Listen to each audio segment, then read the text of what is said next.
Hello et bienvenue dans cette nouvelle vidéo où je vais te parler aujourd'hui euh, de la zone de confort. Alors, si tu me suis peut-être sur mes réseaux, donc sur mon Instagram, Maëlle Tapia, ou bien sur ma chaîne de podcast, c'est un sujet dont j'ai déjà parlé. Mais forcément, arrivant sur une nouvelle plateforme, j'ai aussi envie de partager ce contenu tout simplement sous format vidéo, en plus de l'audio. Et je me dis que ça pouvait être sympa pour commencer puisque c'est comme ça que j'ai lancé ma chaîne en sortant de ma zone de confort, tout simplement. Ouais, des fois je fais des bugs. Parce qu'en fait, je t'explique. J'appuie sur play, je sais juste de quoi je vais te parler. Je ne sais pas du tout de quoi en fait va être constituée ma vidéo. Je n'ai pas de plan, je n'écris rien, ça sort de ma tête, c'est tout droit. Basta, terminé. Et, et c'est là où je me rends compte d'ailleurs que je suis à la bonne place. D'ailleurs, je me rassois. Voilà. Donc du coup, si tu veux, parfois je bug un peu parce que j'ai les idées qui fusent. Mais je suis persuadée même que d'ailleurs ce que je vais te dire aujourd'hui sur la zone de confort sera sûrement totalement différent. Enfin, il y aura beaucoup plus d'infos, ça se trouve, et des infos différentes euh, de ce que j'ai dit dans la partie vraiment audio du podcast. Pas différent dans le sens où je pense toujours la même chose. Pourquoi je te parle de ça aujourd'hui? Parce que c'est quelque chose qui touche tout le monde, tout simplement, hein, tous les humains. Et c'est aussi quelque chose où je me rends compte que souvent les personnes n'ont pas conscience en fait de ce qu'est une zone de confort et comment passer au travers de ça en fait. Quand j'ai créé donc, enfin quand je suis revenue là il y a quelques jours sur Insta, bien sûr que j'ai eu la trouille en fait parce que je me dis mon Dieu c'est une plateforme sur laquelle finalement j'ai mis quelques petites vidéos, tu verras j'ai laissé les anciennes vidéos dont je me servais dans mes coachings pour les mouvements à la maison. Euh, Bah, il n'y a rien dessus, on part limite de zéro, j'ai peut-être 70 abonnés, voilà, bon. Et forcément, c'est challengeant, tu vois. Sauf que, ben, avec les années, j'ai appris tout simplement à passer au-delà de cette zone de confort. Parce que, ben, tout simplement, déjà, la zone de confort n'en est pas une. Au cas où tu pensais encore que c'était le cas, elle n'en est pas une du tout. On appelle ça zone de confort parce qu'en fait, c'est une zone que l'on connaît, une zone de connu finalement. C'est une zone en fait où on est à l'aise et parfois, très souvent, elle est inconfortable. Mais par contre, comme on est à l'aise avec, on y reste. Je connais, oulala, je connais, ça reste là, ok, très bien. Parce que des fois, t'es mal, mais mal en fait, dans cette zone. Ça peut être un travail, une relation, peu importe en fait. Tu te dis, je me complais à ça parce que bah, ça me rassure, parce que du coup, je crains rien. Voilà. Ça, c'est la zone de confort en gros. Déjà, quand tu as cette vision-là, ça change beaucoup de choses. Parce qu'il y a des personnes qui pensent que zone de confort égale au mot confort en fait. Du style, t'es bien dans cette zone. Non, c'est faux. Il n'y a personne qui est bien dans sa zone de confort. Personne.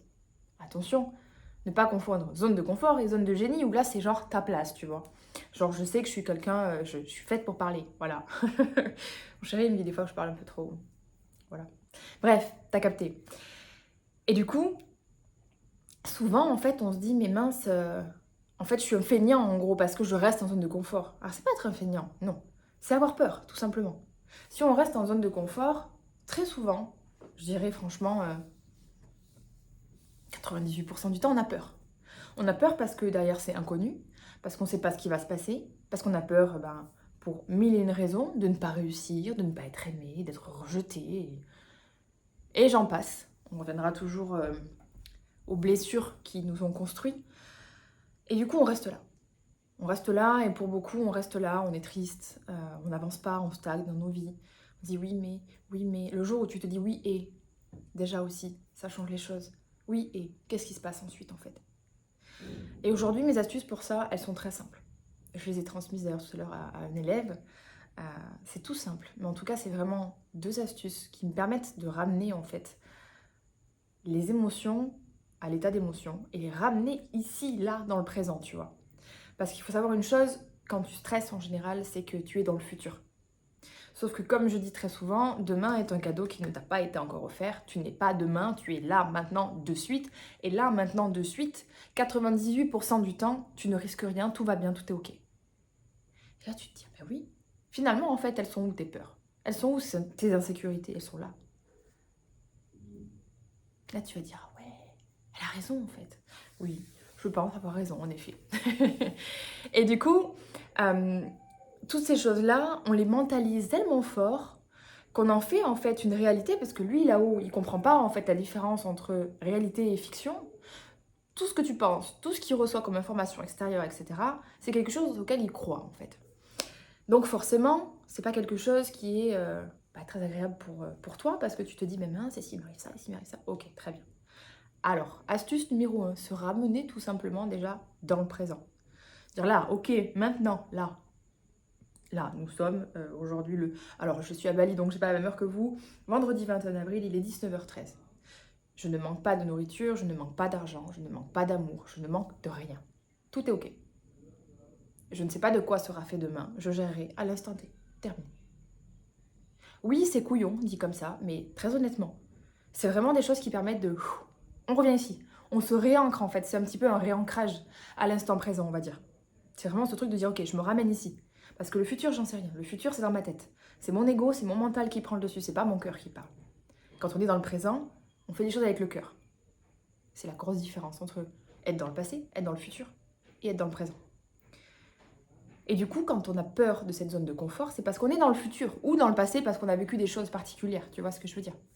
Bien sûr, attention, c'est tout à fait normal et ok d'avoir peur. C'est tout à fait sain même, j'ai envie de dire. Parce que sinon, t'aurais plus rien à apprendre, plus rien à expérimenter, très clairement. Et comme je dis, une fois que tu l'as fait, et j'en parlais à une autre élève d'ailleurs, je disais, tu sais, tu l'as déjà fait une fois, tu sauras le refaire, en fait, les prochaines fois. Ce qui est plus dur, finalement, c'est la première fois. Toutes les premières fois que l'on a eu dans nos vies, on a tous eu des appréhensions, des peurs, etc. Et quand la situation se représente, ça ne veut pas dire qu'on n'a pas peur du tout. On sait juste qu'on a les ressources, en fait, et qu'on va pouvoir le faire. Et du coup, à ce moment-là, j'utilise aussi souvent, quand je me panique pour un truc, peu importe, hein, que ce soit un objectif ou autre, mais là, du coup, on parle de zone de confort, donc on va parler aussi d'objectifs, surtout d'objectifs. J'utilise une échelle. Une échelle dans ma tête. Hein. Je prends pas l'échelle et je m'en... Non, non. En gros, sur une échelle de 1 à 10, j'estime, en fait, si tu veux, la valeur de ma peur et la valeur de ma réussite. Ok? Hier, je me dis, par exemple, pour lancer cette chaîne YouTube, qu'est-ce qui peut t'arriver de pire?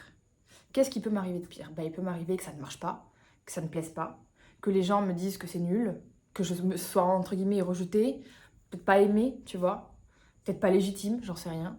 Voilà, ça, c'est vraiment la pire situation. Ok. Et je me dis, ok, de l'autre côté, il y a la meilleure, puisqu'il y a toujours une dualité, d'accord? L'un ne va pas sans l'autre, jamais. Et je me dis, qu'est-ce qui peut t'arriver de mieux, en fait? De kiffer, d'exploser, d'aider des humains, et tout simplement me sentir à ma place, d'être heureuse. Ok. Donc déjà, je les mets sur une balance, ok? C'est un petit peu disproportionné. Maintenant, je vais noter de 1 à 5. Ma probabilité du pire, qui souvent est 98% du temps, j'aime bien les pourcentages, est en dessous de 5. Et la probabilité du meilleur est toujours, très souvent, au-dessus de 5. Et là, tu te dis en général, ok. Donc je donne plus finalement d'importance et de place et d'énergie à ce qui va sûrement pas arriver qu'à ce que j'ai envie qui arrive en fait. Et c'est ça en fait, rester dans sa zone de confort, c'est nourrir justement cette partie-là qui nous fait peur. Et on en vient à un autre sujet, mais si tu nourris justement cette partie-là, comme disait, je sais plus qui dit ça déjà, bravo Maëlle, que vous ayez raison, ou que vous réussissiez, pardon, ou que vous échouiez, que tu échoues ou que tu réussisses, voilà c'est mieux, dans tous les cas tu as raison. Parce qu'en fait c'est ça, c'est que tu choisis en fait, si tu veux, de ce que tu nourris tout simplement. Si tu te dis tous les jours, comme je disais dans un des podcasts, c'est nul, j'y arriverai pas, machin, ou là si je me lance en me disant j'y arriverai pas, ça plaira à personne, c'est nul, il y a de fortes chances que ça arrive en effet, ouais. Par contre, si je me dis j'ai vraiment envie que ça marche, je vais kiffer, j'espère que je vais pouvoir aider des gens, que ça va plaire, ça va fortement arriver aussi sûrement. Tu vois ce que je veux dire? Du coup, tu ramènes les choses à toi comme ça, tu dis ok, d'accord. Déjà là maintenant de suite, je sais que je suis en sécurité en fait. Il va rien m'arriver. Il va rien m'arriver du tout. Tips numéro 1. Tips numéro 2, cette fameuse échelle. De 1 à 5, de 1 à 10, pardon, où est-ce que je situe le pire et le meilleur? Et souvent, tu te rends compte que le meilleur est là et que le pire est là. Voilà. Et ça, c'est vraiment des petites astuces, mais qui m'ont permis vraiment en fait d'arriver à transcender ça, à me dire ok j'y vais, tu vois, je passe au-dessus. Puisque de toute façon, même si j'appréhende un petit peu, parce que oui, j'ai toujours peur de pas réussir, parce que s'il y a ci, s'il y a ça, parce qu'on sait jamais si ça va fonctionner. Et dans le pire des cas, si ça fonctionne pas, je me dis ok, j'ai un enseignement supplémentaire. Si ça marche, je me dis punaise, waouh, je kiffe, tu vois. Et en plus de ça, j'ai un enseignement supplémentaire aussi. Parce que j'ai une nouvelle expérience, parce que je vis de nouvelles choses. Dans tous les cas, c'est un enseignement. Donc partant de ce principe, c'est là où tu te dis que finalement, tu peux jamais rien perdre. Tu peux jamais échouer en fait. Tout dépend en fait de ta vision. Tu sais aussi l'image qui revient souvent là du 6 et du 9. Si moi je vois le 6 comme ça, pas dans ce sens-là, je vois un 6 dans l'autre sens, toi tu vois un 9. C'est la même chose. C'est vraiment une question de perception. Et je trouve qu'aujourd'hui, on s'auto-sabote beaucoup. On se met vachement dans des... on s'enferme beaucoup, en fait, en se disant « Oui, mais si, oui, mais si, mais si, mais ça n'arrive pratiquement jamais. La scie, elle te sert à couper l'arbre, c'est tout. Point final. » Et très souvent, c'est... J'espère que vous n'entendrez pas le chien derrière, je suis désolée. Mais il y a beaucoup d'animaux à Bali qui vivent dehors, alors ben voilà. Vous vivez en direct, tout simplement, et puis c'est tout. Et voilà, je cherche pas la perfection, tu vois, justement, dans ce que je fais, dans tous les cas. Le parfait n'existe pas, si ce n'est sur le plan spirituel. Bref. Donc voilà, tu vois, finalement, quand on en discute comme ça, j'espère que tu ressentiras justement cet apaisement, te dire, ok, en fait, c'est méga cool. Il n'y a rien, tu vois, c'est pas ouf, en fait, finalement. Je suis en train de faire un caillou, une montagne. Mais ça m'arrive à moi aussi, rassure-toi. Pas parce que je te transmets que ça m'arrive pas plus ou plus du tout à moi. C'est si je te le transmets aussi bien, c'est parce que ça m'est arrivé aussi, tu vois. Et je trouve qu'on est vraiment trop dans ces cases, en fait. À se dire, oui, mais si, oui, mais ça. Au bout d'un moment, comme je disais encore tout à l'heure à un élève, il faut aussi trouver l'équilibre entre l'énergie féminine, qui est le yin, et l'énergie masculine, qui est le yang.